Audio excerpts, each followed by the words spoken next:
Panchayat vote रे हेब कि मेंट एभली गोटे सरप्राइज आगामी समय देखा जाई पारे कि अर्थात जो संभावना को नहीं वर्तमान आकलन करा जाउची से भली सम्यक सूचना मध्य आसीथिबा नै चर्चा होची। पंचायत निर्वाचन रे मेंट होई पारे बीजेडी कांग्रेस मेंट नहीं एबे जोरदार चर्चा और ए बाबद रे पीसीसी सभापति भक्तचरण दासंकर सबुज संकेत ए चर्चा को आहुरी खोराक जोगेछि। पीसीसी सभापति मंतव्य उपरे मध्य बीजेडी उपसभापति देवी प्रसाद मिश्र प्रतिक्रिया रखिछंती। कहते संभावना सबु क्षेत्र में रही विभिन्न विषय थाए पीसीसी सभापति जदि कहते ताहले किछि अनुध्यान करी कहिथिबे। तत्कालीन परिस्थिति को देखि राज्यर स्वार्थ अनुजाई सुप्रीमो नवीन पट्टनायक निष्पत्ति नेबे। जेमती आमे जानिछे विभिन्न गुरुत्वपूर्ण प्रसंग में बीजेडी सुप्रीमो निष्पत्ति नहीं थांती एवं से भली गोटे बड़ निष्पत्ति बीजेडी सुप्रीमो नेउछंती कि जेहेतु भक्त दास पीसीसी सभापति ग्रीन सिग्नल देइथिबा नै चर्चा हेउछि। वर्तमान ताकू नै देवी मिश्र जेतेबेले प्रतिक्रिया रखिछंती तेणु स्वाभाविक भाव में एभली गोटे मेंट आगामी समय रे देखा जाई पारे से बाबद रे जोरदार चर्चा होउछि। बीजेपी मध्य ए बाबद रे प्रतिक्रिया रखिछि। ए प्रकार मेंट को बीजेपी सहजरे ग्रहण करू नाही। आमे से संपर्क रे आलोचना करिबा। प्रथमे किछि माने ए संपर्कित प्रतिक्रिया उपर नजर पकेनबा। स्पष्ट भाव में आम दल को मजबूत करूछु जिला पंचायत रे एवं पंचायत रे जदि बीजेडी चाहिबो भविष्य रे आमे दलर नेता शीर्ष नेता खड़गे जी राहुल गांधी जी चाहिए जे ना जो ओडिशा पाई गोटे सेकुलर पार्टी रो जो बुझामणा आरंभ होइछि राज्यसभा रो ताकू निर्वाचन रे उतारिबार आवश्यकता अछि। बोले पार्टी हाईकमांड एआईसीसी करिवो एपटे तांको पार्टी रो हाईकमांड नवीन बाबू करिवे बोले संभावना हे पारे। भावना तो सब क्षेत्र में विभिन्न क्षेत्र में विभिन्न भाव रही तेणु संभावना किए कौन एनडीए को फेरीजे उपा को फेरीजे ये सब संभावना तो विभिन्न विषय थाए एवं आम जदि पीसीसी सभापति कहते से तार तदबिर करें मोर से मत देवार कौन अच्छे कि आम दल विजु जनता दल ए संपर्क में आम सब ओडार स्वार्थ को आगू देखीचु एवं आम नेता भी से स्पष्ट कर से संपर्क में विजु जनता दल जितेबले विभिन्न कार्यक्रम आम प्रसंग भितर आम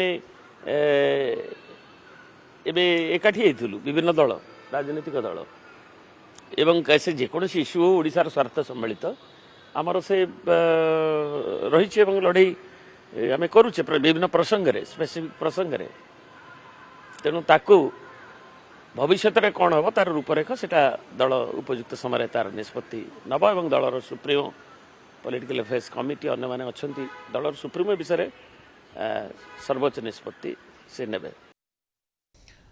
भुवनेश्वर ब्यूरो प्रीतिकांत नायक आम सहित जोड़ी अधिक आलोचना करबा। प्रीतिकांत जो भली भाव में मेंट चर्चा वर्तमान ठू आरंभ है पंचायत निर्वाचन आगामी समय रही अर्थात राज्यसभा निर्वाचन परिप्रेक्षी रे जो माने एकाठी प्रसंगटी सामना को आसीथिला से प्रकार स्थिति बीजेडी एवं कांग्रेस एकाठी पंचायत निर्वाचन मैदान को ओल्हेबे कि ये बड़ा चर्चा सामना को आसुची स्थिति कौन रही एवं याकू नहीं बीजेपी के भली प्रतिक्रिया रखुची।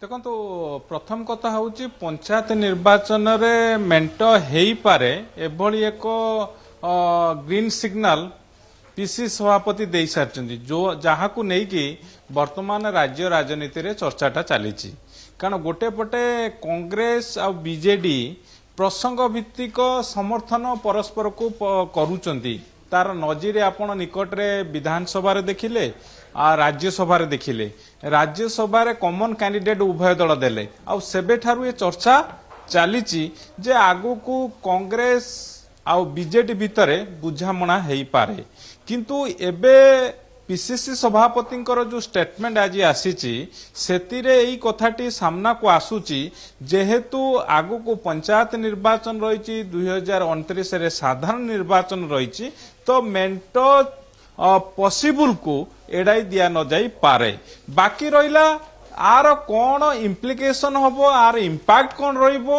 आर राजनैतिक दिग गुड़िक कौन सब सामना को आसीबो राज्य और राजनीति रे जदि से दिग को जिबा कारण आपण देखिले दुई तीन टी कथा आपण आगे रखिया को चाहिबी यह निश्चित କାରଣ 2024 ସାଧାରଣ ନିର୍ବାଚନର ଫଳାଫଳକୁ ଯଦି ଆପଣ ଅନୁଶୀଳନ କରିବେ, କଂଗ୍ରେସ ଆଉ ବିଜେଡିର ଯଦି ଭୋଟ ବ୍ୟାଙ୍କକୁ ଯୋଡ଼ିକି ଦେଖିବେ, ବିଭିନ୍ନ ନିର୍ବାଚନ 147 ନିର୍ବାଚନ ମଣ୍ଡଳୀରୁ ଅନେକ ନିର୍ବାଚନ ମଣ୍ଡଳୀରେ କଂଗ୍ରେସ ଆଉ ବିଜେଡିର ଭୋଟ ମିଶିଲା ବେଳକୁ ସେଟା ବିଜେପି ଠାରୁ ଅଧିକ ହଉଛି। କିନ୍ତୁ একথা ମଧ୍ୟ କୁହାଯାଇପାରେ ଯେ ରାଜନୀତିରେ 1+1=2 ହୁଏ ନାହିଁ, ଅନେକ ସମୟରେ ଆପଣ ଦେଖିଛନ୍ତି।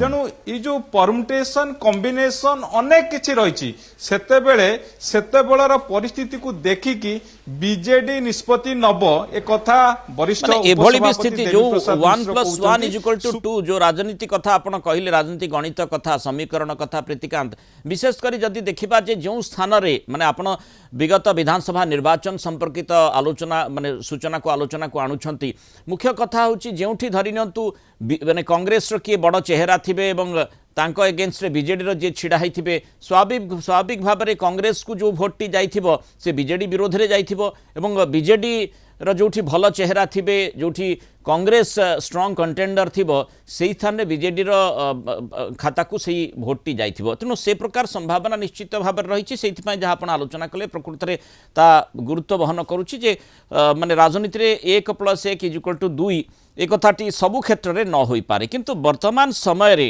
ଯଦି ଆମେ ଦେଖିବା ଯେ ଯେଉଁ ମେଣ୍ଟ କଥା କୁହାଯାଉଛି, ପଞ୍ଚାୟତ ନିର୍ବାଚନ ଆଗାମୀ ସମୟରେ ଗୋଟେ ଲିଟମସ୍ ଟେଷ୍ଟ ପ୍ରତ୍ୟେକ ଦଳ ପାଇଁ ରହିଛି ଏବଂ ସେଠି ଯଦି ହାତ ଆଉ ଶଙ୍ଖ ହାତ ମିଳଉଛନ୍ତି ତାର ଇମ୍ପାକ୍ଟ କ'ଣ ରହିବ, ନିଶ୍ଚୟ ସିଏ ଗୋଟେ ଗୁରୁତ୍ୱପୂର୍ଣ୍ଣ ଦିଗ ରହିଛି। କିନ୍ତୁ ବର୍ତ୍ତମାନ ସମୟରେ ୟାର ଆବଶ୍ୟକତା ଅଛି କି, ୟାକୁ ନେଇ ମଧ୍ୟ ନିଶ୍ଚିତ ଭାବରେ ମାନେ କଂଗ୍ରେସ ପିସିସି ସଭାପତି ତ କହିଛନ୍ତି, କିନ୍ତୁ ବିଜେଡିର ଆବଶ୍ୟକତା ଅଛି କି ଏବଂ କଂଗ୍ରେସ ସେ ବାବଦରେ ଚିନ୍ତା କରୁଛି କି, ଇଏ ହିଁ ଗୁରୁତ୍ୱ ବହନ କରୁଛି। ଦେଖନ୍ତୁ ବିଜେଡିର ଆବଶ୍ୟକତା ଅଛି କି ନାହିଁ ସେଇଟା ତ ନିଶ୍ଚିତ ଭାବରେ ଆଗକୁ ଜଣା ପଡ଼ିବ ବିଜେଡି ସୁପ୍ରିମୋ ନବୀନ ପଟ୍ଟନାୟକ ନିଷ୍ପତ୍ତି। କିନ୍ତୁ ଆପଣ ଭୋଟ ପରସେଣ୍ଟେଜକୁ ଯଦି ଆପଣ ଦେଖିବେ, ବିଜେଡି ଆଉ କଂଗ୍ରେସ 13% ପାଖାପାଖି ଭୋଟ କଂଗ୍ରେସ ପାଇଥିଲା 2024ରେ। ତା ପୂର୍ବରୁ ଯଦି ଆପଣ 2019ରେ ଦେଖିବେ 15-17% ଭୋଟ ରହିଛି ସାରା ଓଡ଼ିଶାରେ। ତେଣୁ କଂଗ୍ରେସକୁ ଆପଣ ଅଣଦେଖା କରିପାରିବେ ନାହିଁ। ଆଉ ବିଜେଡିରେ ଆପଣ ଜାଣିଛନ୍ତି 40%ରୁ ଅଧିକ ଭୋଟ ଥିଲା, 44%ରୁ ଅଧିକ ଭୋଟ ଥିଲା 2019ରେ, କିନ୍ତୁ ଏଥର କମି ଆସିଛି 2024ରେ।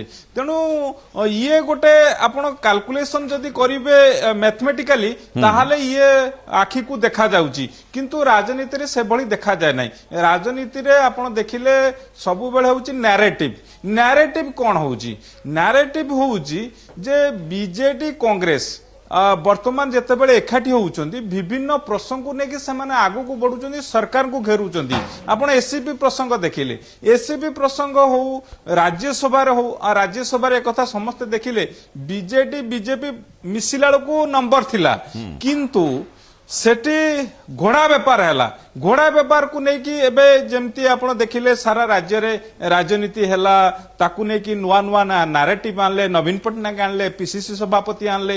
ଇଏ ଲୋକଙ୍କ ପାଖକୁ ଯୋଉ ବାର୍ତ୍ତା ପଠେଇବା କଥା, ସେଇଟା ବିଜେଡି କଂଗ୍ରେସ ବିଗତ ଯଦି ରାଜ୍ୟସଭା ନିର୍ବାଚନ ପରଠାରୁ ସେମାନେ କରି ଆସୁଛନ୍ତି। ଏବଂ ସେଇ ରାଜ୍ୟସଭା ନିର୍ବାଚନ ଦୃଶ୍ୟପଟରେ ଯଦି ଆମେ ପ୍ରୀତିକାନ୍ତ ଦେଖିବା, ଏଭଳି ବି ସ୍ଥିତି ହେଲା ଯେ ଯେଉଁମାନେ କୋର ବିଜେଡିର ନଥିଲେ, ସେମାନଙ୍କର ମତ ମନ୍ତବ୍ୟ ଭିନ୍ନ ଥିଲା, ସେମାନଙ୍କ ବିରୋଧରେ ଦଳୀୟ ଆକ୍ସନ ମଧ୍ୟ ନିଆଗଲା। ତେଣୁ ସ୍ୱାଭାବିକ ଭାବରେ ସେ ପ୍ରକାରର ସମ୍ଭାବନା, ବର୍ତ୍ତମାନ ଯେଉଁ ସମୀକରଣ କଥା ଆମେ ଆଲୋଚନା କରୁଛେ, ସେ ପ୍ରକାର ସମ୍ଭାବନା ମଧ୍ୟ ରହିଛି।